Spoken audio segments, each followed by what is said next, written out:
Baker, why can't you just drink your soda like a normal person? Because soda tastes better if you drink it out of a Godzilla-shaped pitcher. So you put the can in right there, pour it like that, and it makes roaring sounds. Man, that is awesome! Why didn't I get one of those? I want that. I call it. What, you call it? You can't call it. Why not? This all the way from Tokyo. Yeah, but that's video game related. How is it video game related? That's Yoshi, right? Man, if I was a 200-foot tall lizard full of soda, I would vomit it all on you. Kohler.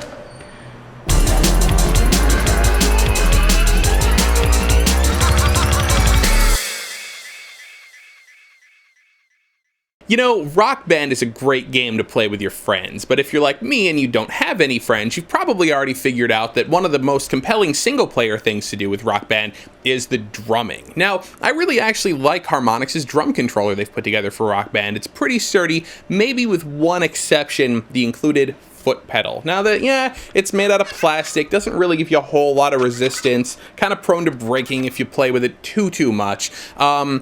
But let me tell you, if you want to take your game to the next level, if you're looking for a drum pedal that's maybe a lot more powerful, maybe a little more expensive, you might want to check out the Omega pedal. The Omega pedal is actually an honest-to-goodness drum pedal. This is a musician's instrument manufactured by Pearl that these guys have hacked some Rock Band sensors onto, and so you can use it as a foot pedal for your drum controller. What the Omega pedal is not is plug and play. The first thing I did when I took it out of the box and did the minor bits of assembly and started playing with it is basically broke the thing because I didn't realize, okay, well, you've got to adjust these nuts down here, and this changes the tension on this spring, which is what changes the amount of pressure that you need to put on the pedal, and how much it's going to spring back up at you. And of course you can make little minor adjustments to this so it feels just right for you. You also have to adjust how the beater right here strikes the hook. The hook is what's going to hold it onto the poles in the bottom of your drum set, but it also is where this beater right here strikes. And what this is going to do when you're playing is give you a really, really nice drum sound, way better than that plastic thing. And finally, around here on this side, you can see this is where they've actually put in the sensor and the wire. And if you look right here, every time you hit the drum pedal, it's going to hit this little tiny sensor right here. This thing kind of swings around, and that's what's sending the information to the game that you are in fact pressing the drum pedal.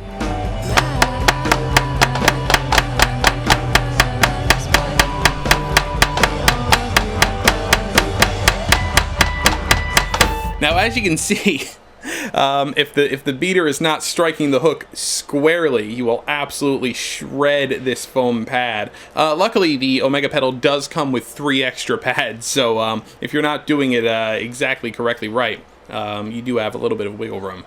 Now, you might notice that the Omega pedal kind of pretty much looks like it was hacked together by some guys in their garage. Yeah, the sensor right here is pretty much taped onto the side, but really, it is actually put together very nicely, and it is only $80, which, you've already spent $170 on Rock Band, so it's another $80. You can get it at omegapedal.com. Today's secret word is polymorphic content. Yeah, I know it sounds like some kind of a horrible disease, but it is actually in a way. You see, when Square and Enix merged back in 2003, they decided the best way to leverage their combined multimedia talents would be to create entire suites of games, manga, movies, mobile content that all used the same assets. One of their first dalliances with the concept is a series based on their classic title, Final Fantasy VII, which so far has basically sucked. The movie, Advent Children, was incomprehensible, the cell phone game was utterly forgettable, and seriously, who thought it was a good idea for Square Enix, the RPG company, to make a first-person shooter? Luckily, Crisis Core Final Fantasy VII, an RPG for the PSP, is actually a good game. Finally! Crisis Core blends traditional role-playing battle elements with a little bit of Twitch-based action to tell the story of the events that transpired before the classic PlayStation 1 game. I won't bore you with the details. Suffice it to say that you just control one character, whose name is Zack.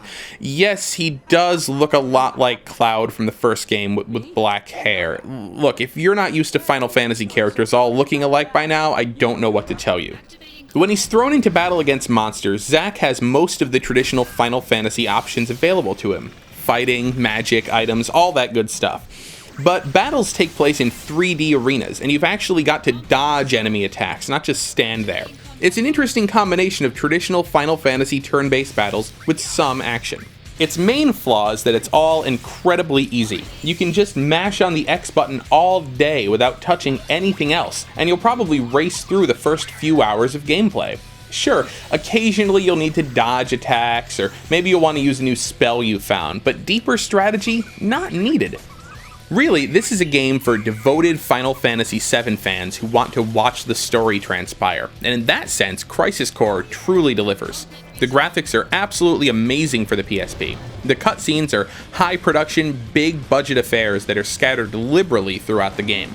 And unlike the aforementioned incomprehensible movie Advent Children, you'll be into this story even if you haven't played the original game.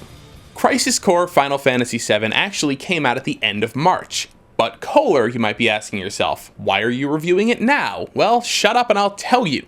I've been playing Crisis Core the way it's intended to be played, as a portable game, for a few minutes on the bus or when I need to kill some time.